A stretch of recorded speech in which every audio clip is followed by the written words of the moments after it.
We started last week a message series through the life of Abraham called The Journey. And if you weren't here last week or you're new here, I would highly encourage you to go back on our website and watch last week's message because it's critical to where we're headed.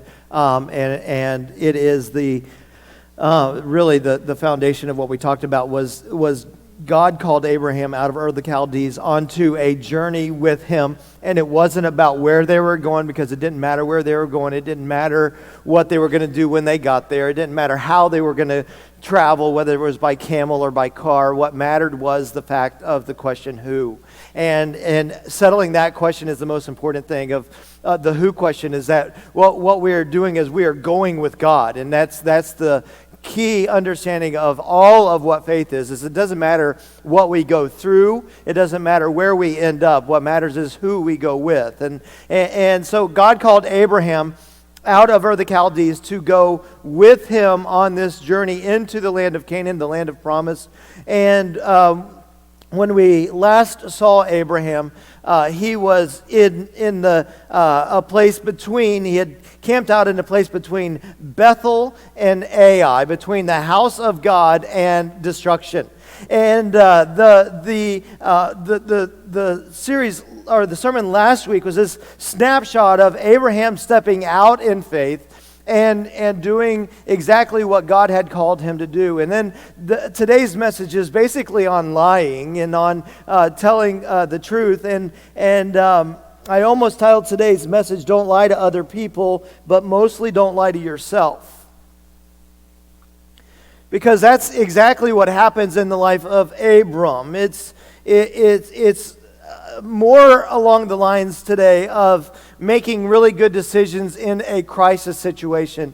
And when we encounter bad situations, we have a bad tendency to lie to ourselves about how bad things are or how good things might be. We pretend, and rather than consulting with God and staying on track with God, we lie to ourselves and we end up detoured. And what we're going to see in the life of Abraham is this detour today that leads him away from God and into a bad place. And when he finds himself in a bad place, he begins to make bad decisions, and he begins to lie to himself, and he begins to lie to other people. And this is just a single car in a long train that we're going to be going over for the next couple of weeks into the life of Abraham. And this single car deals with this structure of okay, we are on this train. We are being locomotive. We are being motivated by God, but we are on track with God. And that track is these rails of faith. And on one side you have obstacles, and on the other side you have opportunities. And to look straight down at the tracks, they look exactly the same. And so as we track with God, we're going to encounter almost all the time at the same time both obstacles and opportunities, and we've got to distinguish what they are and whether we should deal with them one way or deal with them the other way. You know, if I'm an optimist, all I see are opportunities, and if I'm a pessimist, all I see are obstacles. But in the end, that's a pretty good thing because we're focused on the decision we have to make. And so today we find Abram dealing with this difficult story, and it's a story about lying. And we like stories, and we watch stories on TV. We read books that contain stories. You come, and what you like most about my messages are my stories. And the reason people like stories is because stories give us a glimpse of somebody else who's dealing with opportunities and obstacles and how they handled it. And maybe one day you might find yourself in a similar situation, and you can recall a story about how somebody who handled a situation heroically handled it, and it kind of helps you figure out how you're going to go about doing your life. And the story of Abraham is exactly like that. And so we look into the story of Abraham because God's teaching us about life and what it's like to do life with God, whether it be something that comes along the way that is an opportunity or something that comes along the way that is an obstacle of your faith. And like it or not, that's life. Life is full of obstacles, things that want to derail your faith, or things that want to knock you off track with God. And so we enjoy stories. We like to play that. I think that's why we dream dreams. Because when we go to sleep at night, we close our eyes and our brains don't stop. Our brains are playing out these dreams and solving these puzzles and these problems. And as we're dreaming, our mind is running through all these different scenarios of things that might happen. If you've ever dreamed a dream, then even a daydream, what are you doing? You're in love. And when I was in second grade, I was in love with Mrs. Pinder, my second grade teacher. And I was also in love with the idea of Jacques Cousteau. You know Jacques Cousteau? The undersea explorer, and you dream about life. And Mrs. Pinder was the only woman in my life other than my mom that seemed to have it all together. And so, you're thinking, okay, well, one day I'm going to grow up to marry somebody just like her, and I'm going to be Jacques Cousteau, and I'm going to discover the Marianas Trench or something even better. And you kind of are trying to sort through some puzzles in your life, and that's what happens when we dream. But does anybody else have monsters under your bed? 1, 2? Anybody? Come on. Closet. I had monsters in the closet. See, when I was little, 7 years old, I got the great opportunity to share a bedroom with my sister.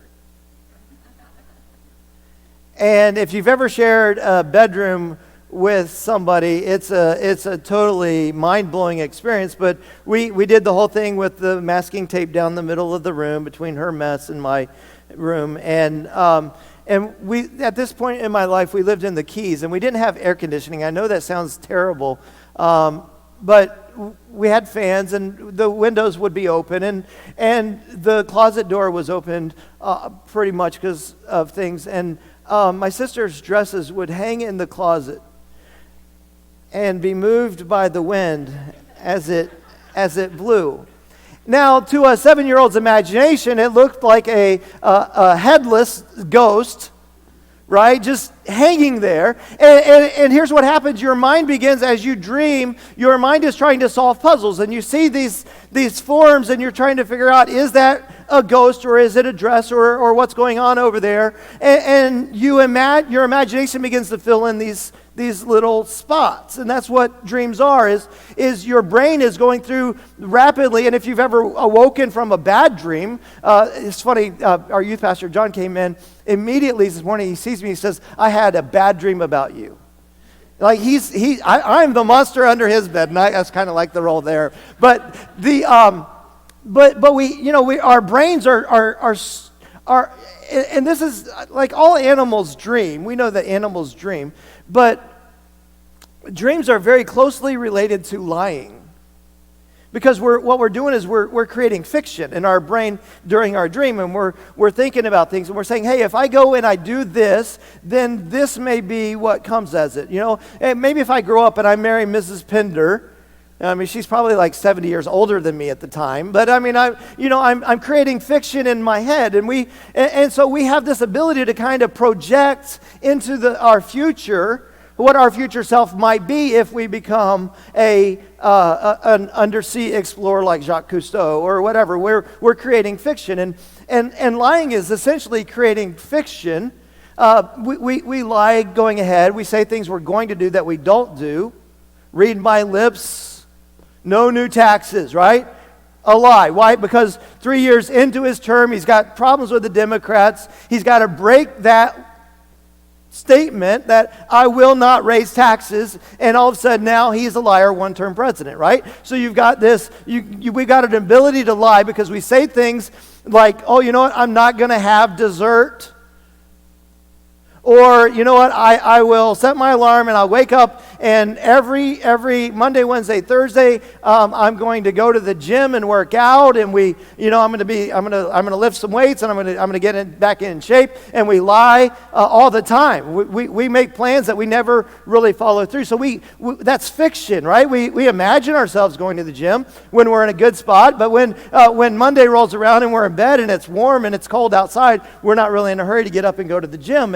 And so we lie into the future, but sometimes we also lie about the past. You have things in your past that you don't want people to know about, and so we lie about those things, and we say things that aren't necessarily true. And the crazy thing about lying is the more we tell the lies, the more we believe our lies.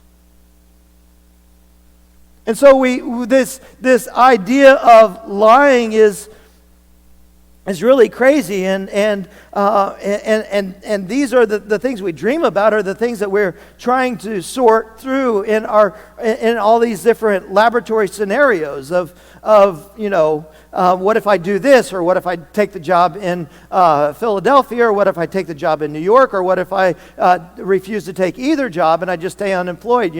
We're running these scenarios, and it really helps to have somebody to talk to run through. That's what really is great about having friends in your life and having a marriage partner, is saying, hey, listen, I can run through all of these scenarios, and maybe you can tell me if it's a bad idea or a good idea. And these monsters under our bed can be useful monsters, right? Because sometimes we need a kick in the pants. Sometimes we need a health scare to get us to be more healthy.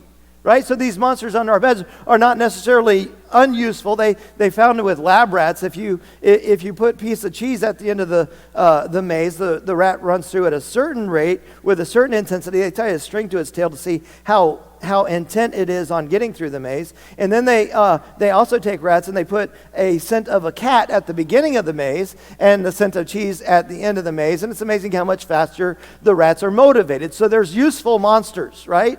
So we have these monsters under our bed that cause us to move forward, and in that same concept, we think through these things, and optimistically we say, you know what? I see this problem, and it's an opportunity. It's a stepping stone, and others it's a stumbling block, right? And so let's look at Abraham's story today, because we like stories, and stories give us some pattern for how we're going to behave. Would you stand with me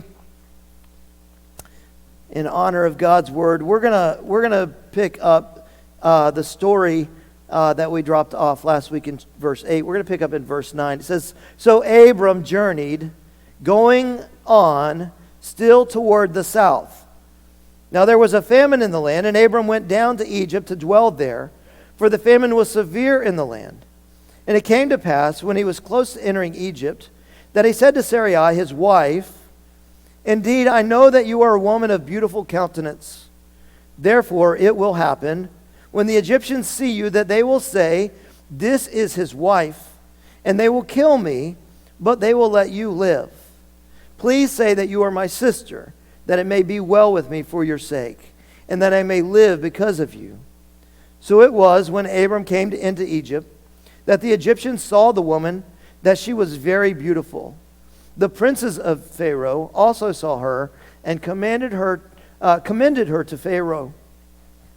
And the woman was taken into Pharaoh's house. And he treated Abraham well for her. He had sheep, oxen, male donkeys, male and female servants, female donkeys, and camels. But the Lord plagued Pharaoh and his house with a great plague because of Sarai, Abram's wife. And Pharaoh called Abram and said, 'What is this that you have done to me? Why did you not tell me that she was your wife? Why did you say she is my sister? I might have taken her as my wife. Now therefore, here is your wife. Take her and go your way.' So Pharaoh commanded his men concerning him, and they sent him away with his wife and all that he had." You may be seated. All right, so what we want to take on as our pattern is our facts. We're going to lay down some facts, and then we're going to move to some steps of faith that we can take in our lives and look at what that's going to do in the future. So here are the facts. Abraham detoured. He derailed. He was off track with God, and as a result, he made a lot of mistakes here. And the first fact that I want to point out is that detours are the result of seeing opportunities for faith as obstacles of faith. That detours often come when we see opportunities for us to exercise our faith as obstacles of faith, or something that might derail our faith. And there are two things in Canaan that Abraham wasn't expecting and wasn't excited about when he got there. God called him out of Ur of the Chaldees and into the land of Canaan. But the problem was, we talked about last week, is that when he got there were Canaanites. And likewise, there was also a great famine going on there, a drought going on there. And so we see him here in verse 8. He's at Bethel, the house of God, the place of his altar. But he immediately, for no reason, in verse 9, he leaves the house of God. Right? He was there, but for some reason he left there. And the Bible says that he went which direction? Do you remember? Right? It's south in its direction, and that's moving away from God is always going downhill. It's always in the world. The idea there is that this is not a good idea. It's always a bad decision when somebody says, yeah, but their career is really headed south. And we're not talking about retirement. Moving away from God's house produces a famine of the soul. As we leave Bethel, as we leave the altar, the place where we meet with God, as we drift further and further away from our connection with God, we tend to drift south. I don't know, the Bible doesn't really tell us that the Canaanites were that harsh on Abraham, or whether it was a fear that he had, or maybe he was just trying to spread out a little bit. But he begins to move away from the house of God, from Bethel, and he begins to move towards the south into the Negev. And detours are the result of seeing opportunities as obstacles. And so here he is, and he gets there, and rather than seeing the enemy as an opportunity for him to exercise his faith, rather than him seeing the famine as an opportunity for him to exercise his faith, he begins to drift away, and he begins to run away from the problem. And we have a tendency to do that. We are met with a problem, and we look at the problem, and we might look at it as an obstacle, we might look at it as an opportunity, but we look at it and we start thinking about it. Now, what we're going to find out later about Abraham is that when he comes back, he's going to be famous for doing one thing. He's going to be famous for digging wells. One of the wells that Abraham dug in the Negev is in a town called Beersheba. That well is still being used 4,000 years later today.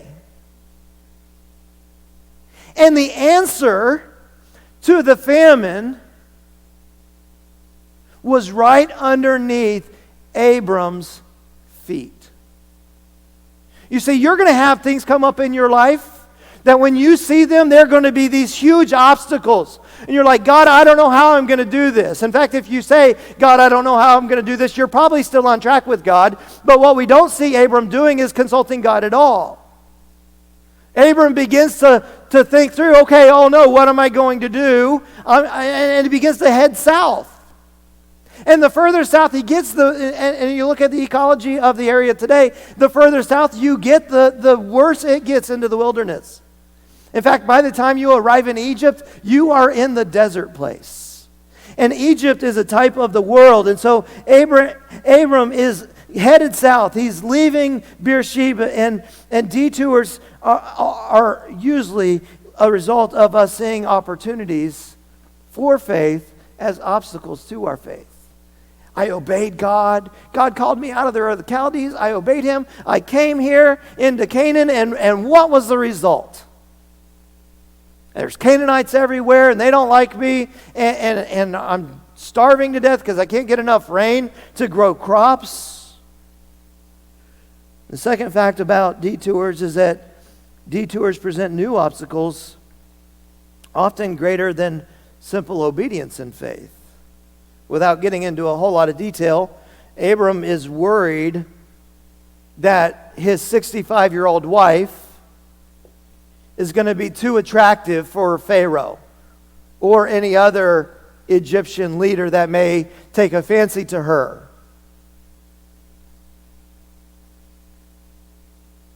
Now,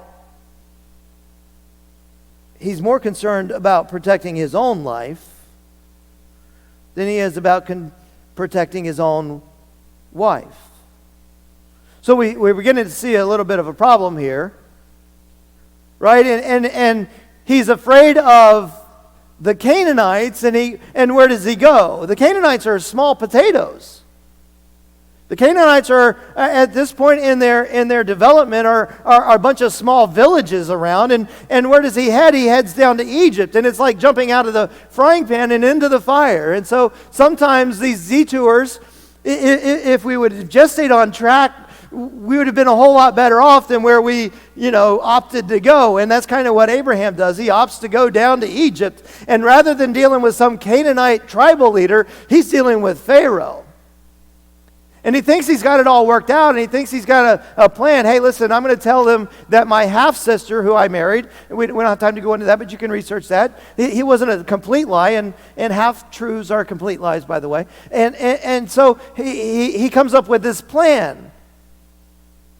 And his plan falls apart because Pharaoh is the one that says, yeah, I'll bring her in and make her part of my harem. But he should have had faith that God would be the one to protect the promise, because God told him that Pharaoh, from you, there's going to be nations. And God is going to protect Sarah's purity. Why? Because that's what God had promised. And God's promise to Abram was unconditional. Abram's making some really bad choices here, but you can have faith that God is not going to let it go out of control and go further so much so that it's going to break God's promise. So God's not going to allow his promise to be broken. And so we think about that. We just think sometimes we get into a problem with these obstacles. We're like, oh no, there's Canaanites. Let me flee to Egypt. And now we're dealing with even bigger problems. And that's kind of him. And the takeaway for that is sin will take you further than you want to go. It'll keep you longer than you want to stay.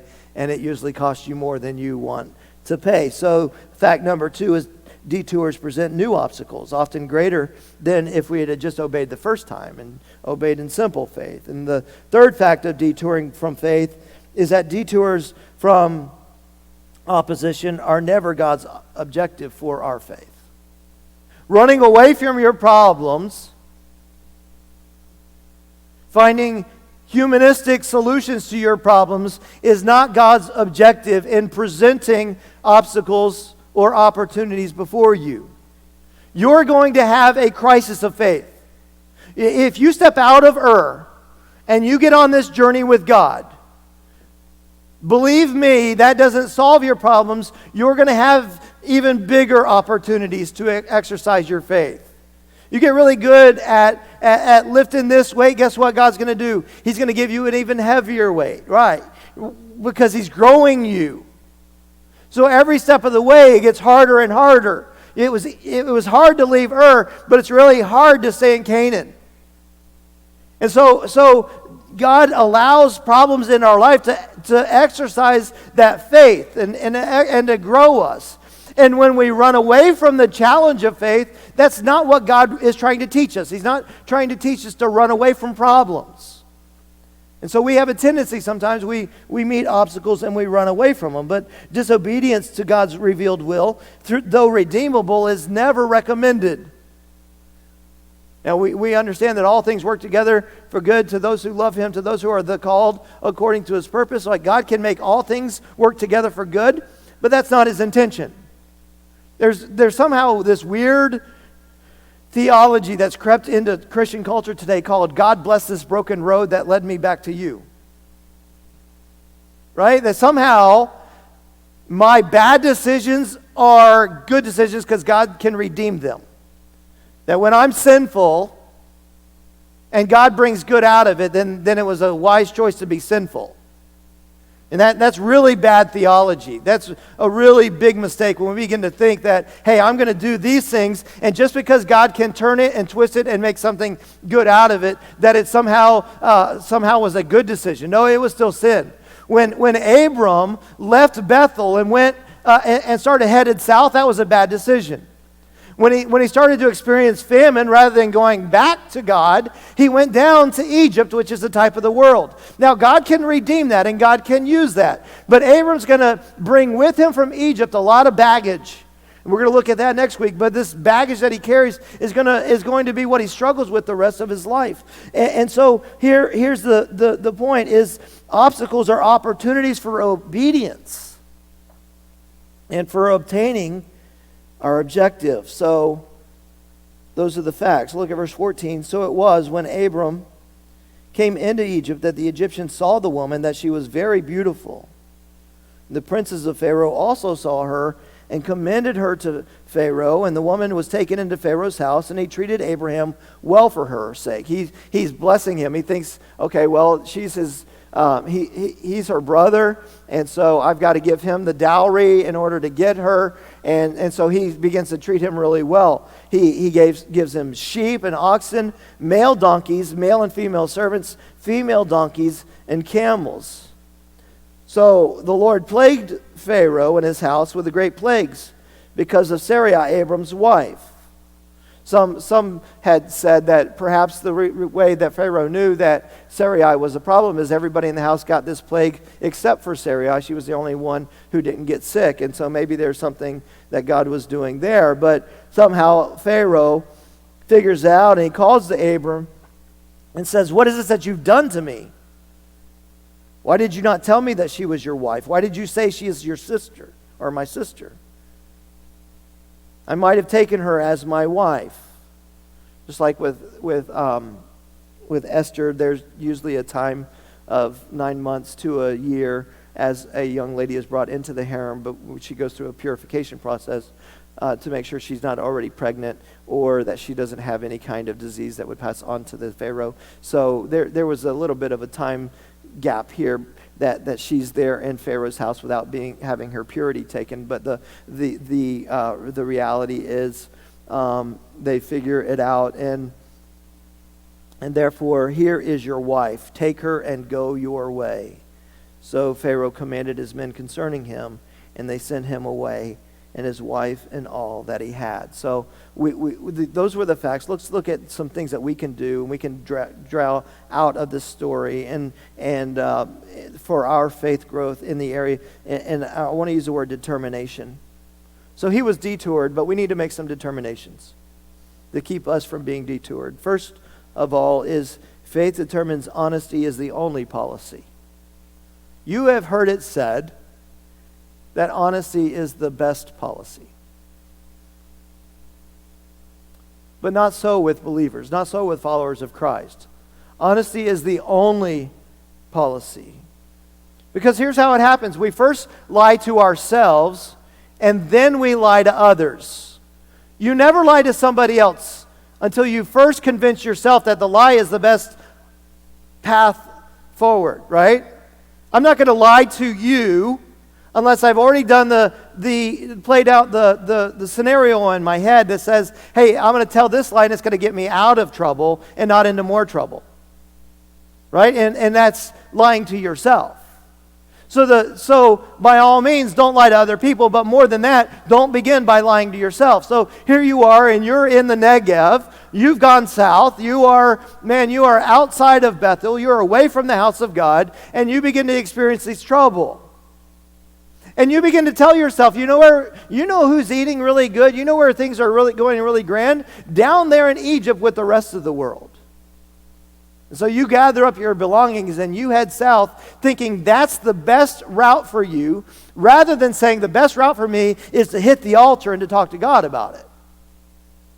So we all first lie to ourselves, and then we lie to other people. You know the story of Chicken Little, and I'm not talking about the Disney version. This little chicken, that's where his name came from. I'm not joking, it's really where it came from. He's in the barnyard and he's scratching around under a tree, and an acorn falls from the tree and bops him on the head. And he looks up and he can't see where it came from. And so he begins this thing that we all do and trying to figure out where it came from. And so he begins doing that fictional thing that we talked about earlier of saying, well, what in the world hit me in the head? Something had to hit me in the head. It hurt, because sometimes life hurts. And so he's trying to figure out what happened, and he looks up and all he can see is the sky. And so he comes up with the idea that the sky is falling. You know the story. And he goes along and he meets Henny Penny. That's her name. And he tells her, listen, we've got a problem here. The sky is falling. I must go tell the king. And she's like, sounds good to me. And so they go along and they're off to tell the king, and they run across what? Ducky Wucky, right? And Loosey Goosey. And every time the story's the same, right? And the more people that are part of this story, the more credible it gets. Pretty soon the whole farmyard is off to go tell the king that the sky is falling because of this incident with the acorn and Chicken Little under the tree. And so they finally arrive, if you know the story, they arrive at the pathway on the way to the castle, and they run across Foxy Loxy. And Foxy Loxy says, I know exactly where the king's at. He's at my house right now. Why don't I take us all over to my house, and one by one you can each get a chance to go tell the king. And so they think that's a great idea. And so they get to the fox's house. He says, hold on a second, I'm going to go in first. He gets in first. He opens his mouth really big, and Henny Penny goes in, cluck, cluck, cluck, cluck. And she's done. And the same thing with Lucky Ducky or Ducky Wucky or whatever his name was, and the same thing with Loosey Goosey. And until around that time, Chicken Little, who's not been paying attention at all, sees another acorn fall, figures it out, and goes back home. And so we have the story, and it's been in Scotland and England and Ireland, and it's been told 1,000 different times in 1,000 different scenarios, but it all comes down to this idea that that's how falsehood starts. We lie to ourselves, and we're like trying to figure life out, and life's complicated, and we don't know what happened. All we know is that we got knocked in the head. We're like, something had to hit me in the head. Somebody had to do that. And we see it in our culture. It's called Twitter. Right? Twitter is Chicken Little. And something happens, and it happens so quickly that it gets out on Twitter that nobody bothers to check the facts. Nobody's looking for acorns. Nobody's looking for oak trees. And they begin to spread, right? And the first person we lie to is who? Ourselves. And so here's Abram, and he's like, hey, I've got a problem here. There's a famine. And he begins lying to himself, and he's beginning to say, oh no, what am I going to do? We're going to starve to death. And he begins to play out all these scenarios in his head. Well, I could move to Egypt. That sounds like a really good idea. Or I could go back to Ur, but God told me to leave Ur, so I can't go back there. And he begins to work it out, and he never goes back to Bethel. And so here he is in Egypt, and one bad decision of running away from the Canaanites leaves him with the Pharaoh. And one bad decision, one little lie, you know how lies stack up. Until, like a house of cards, they just fall apart. So we tell a little white lie, a racial lie. It's white. We think, oh, I can cover this one. You ever told a lie? Then you got to tell a bigger lie to keep that lie secret, and pretty soon you've built this whole crazy, you're like playing Jenga with the truth. And it's going to fall because it cannot stand on itself. And that's the nature of lies. And so you lie to yourself, and then you got to tell another lie to keep it covered up, and another lie, and another lie, and another lie, and it really creates a lot of trouble. And so faith determines honesty is the only policy. So we don't lie to other people, but mostly we don't lie to ourselves. Second takeaway is faith determines honor over expedience. Faith does the right thing rather than the convenient thing. It was really convenient. There was a trade route through Canaan, straight down to Egypt. Let me tell you, broad is the path that leads to Egypt. And many there are that find that path. There will be 1,000 people who will tell you to do what is expedient. There will be very few people who will tell you and look you straight in the eye and say, do the right thing. The right thing would be, first of all, not go to Egypt. Second of all, not to lie to the king. If I could give you some political advice, never lie to kings. Right? That's going to go poorly with you. So he lies to Pharaoh. In fact, if you read the story, you read long enough, you're going to think that one of these guys is a God follower and the other is a humanistic, evil person out to get things for themselves. And you would have those guys completely backwards, right? Because Pharaoh's usually, in our mind, the bad guy. But Pharaoh seems to be the one living an honorable life, doing the right thing, when Abram is the one, getting all he can and getting all he get. The thing that is crazy about and ironic about this is the thing that Abram didn't want to have happen, his wife be taken away from him, is exactly what happens. And he had made all these plans. He ever made plans? He had made all these plans of how he was going to avoid this problem. And all of his plans went kaput. There was nothing left of them. And honor and dishonor are the common thread in this passage. And Abraham dishonors his wife. He dishonors his God. He dishonors the promise. He dishonors Pharaoh.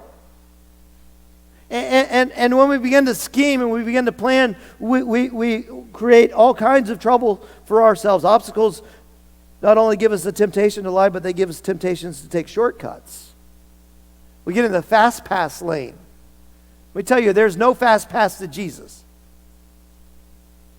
Remember when Jesus was in the wilderness at the very beginning of his ministry, and Satan comes to him, and Jesus had been fasting, and Satan says, hey, listen, I want to give you some shortcuts here. I know you're hungry. Why don't you take these stones and turn them into bread? And Jesus uttered those words that we remember, man shall not live by bread alone, right? And so, shortcut, Jesus says no. He says, okay, well, I'm going to take you up on the pinnacle of the temple, and you're going to jump off, and everybody's going to recognize that you have power over death, because you're going to float down and your angels will catch you, and all of a sudden you will conquer death. And Jesus says no. Why? Because that's a shortcut to everybody recognizing that Jesus has power over death without a cross. And then he takes them up on a high mountain and he shows them the world. He says, I will give you the world if you worship me. And Jesus had come into the world to save the world. And so it seemed like a really shortcut. All he had to do was one little thing. And the problem with shortcuts is they choose expedience over honor. Rather than doing the right thing, they do the convenient thing or the easy thing or the fast thing. And we are really pre-programmed in our day to do whatever's the shortest route, the easiest, the quickest. And seldom is that the best. So faith skips the fast pass and takes the route of honor. Third of all, faith determines home over household. Pharaoh here gives Abram camels and donkeys and servants and flocks in exchange for Sarah. And the one thing that was most valuable to Abram could not be bought. I'm sure Lot was happy. He had a bunch of stuff. But you don't exchange the one thing for everything else. There's a pearl of great price. There's this one thing that really mattered, and it was the promise that God had given him that was literally embodied in his wife Sarah. I mean, it was the two of them together making great nations. And so here he is, and he's traded, and it didn't matter how much money he had because he had lost his wife. And what will it profit a man if he gains the whole world and loses his own soul, right? It's that mindset of what will you trade for the most important thing? Sarah was his most important thing. It didn't matter how many servants and how many camels. The thing he valued most is the things we value much are no substitute for the things we value most. Fourth takeaway. Faith determines hope over despair. God had intended Abram to be a blessing. That was there in verse 2. And you, all the nations of the earth, will be blessed. So here's Abram's first encounter with a world leader. And was he blessed? No. Why? Because Abram detoured. Abram got off track. And as a result of getting off track, rather than all the nations of the world being blessed, now the nations of the earth are being cursed. So much so that Pharaoh comes and says, I need you to get out. Get out of here. Same thing that God told Abraham to get out of Ur of the Chaldees.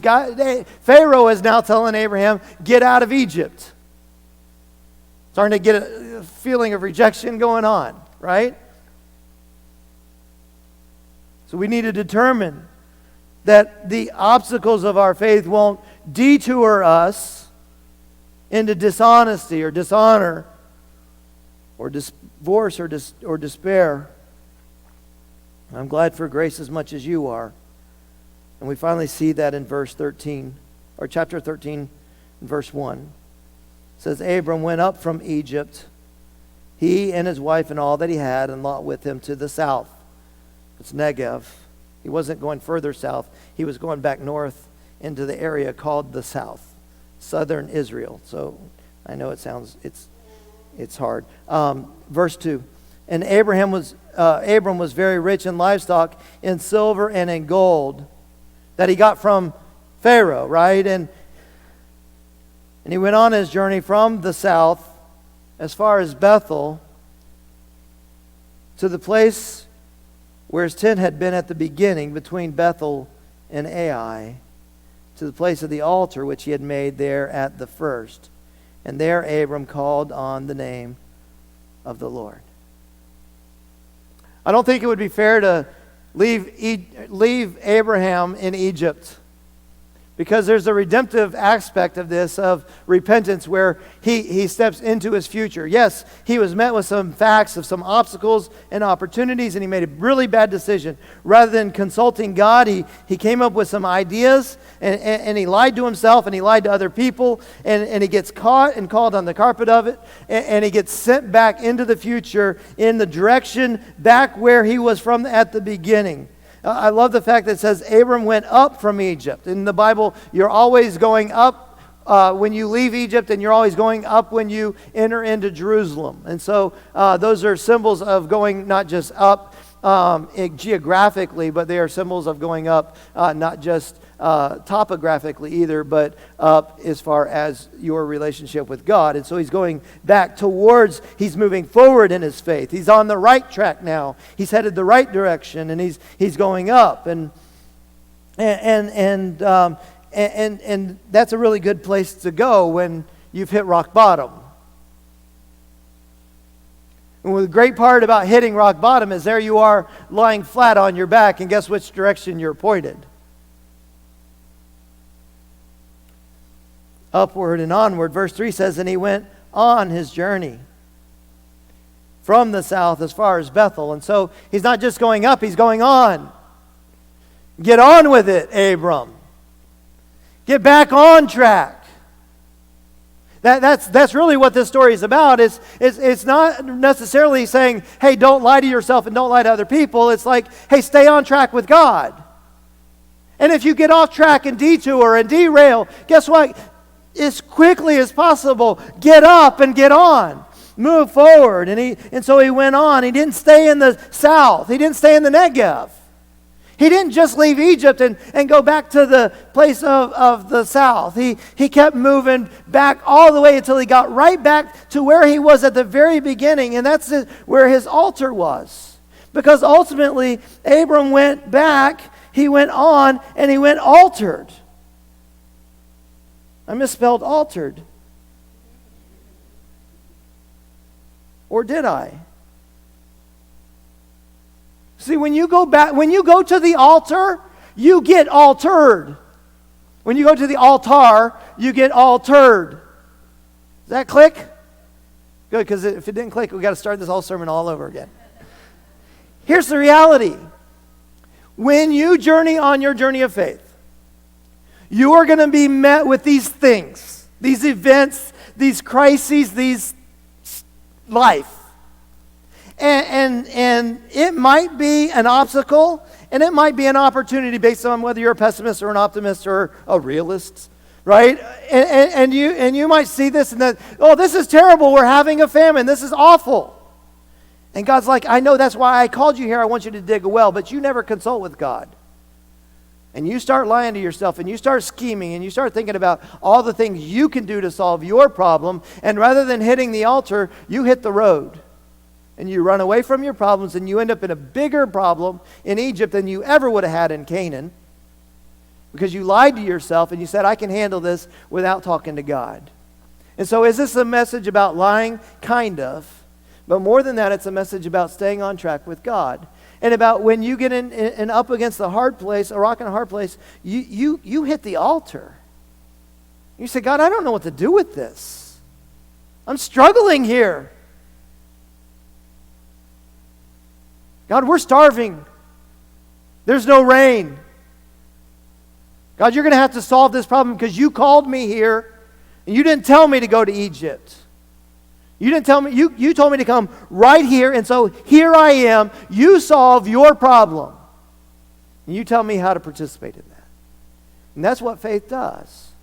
It handles the obstacles. It handles the opportunities. You might say, oh, well, he came back from Egypt rich. Well, it's those riches that are going to cause him to fight with Lot, because there's not going to be enough grass to feed both of them. It's going to be that servant girl, Hagar, that he brought up from Egypt that's going to be the biggest problem in his life.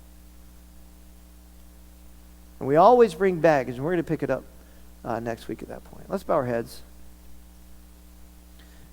Maybe you're here and you are at that crisis of faith. Maybe that's what even drove you to church today.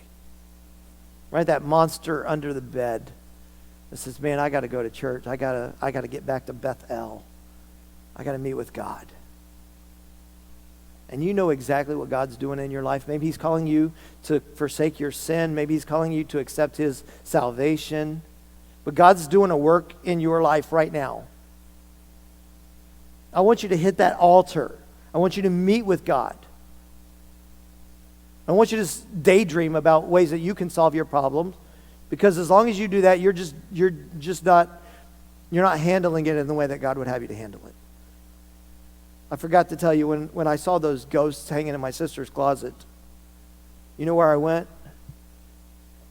I went and laid down on the side of my dad's bed on the floor. Chicken Little, running to Daddy with his problems. Because I had faith in him. Maybe today you need to place your faith in God. Maybe today you need to make better decisions by not lying to yourself. Maybe you need to stop lying to other people too. Let's pray. Lord, we love you. We are so humbled by Abram. Lord, we identify with all the wrong parts of his life. God, help us. Help our church. God, help our nation to hit the altar. Consult with you for direction, determination. In Jesus' name.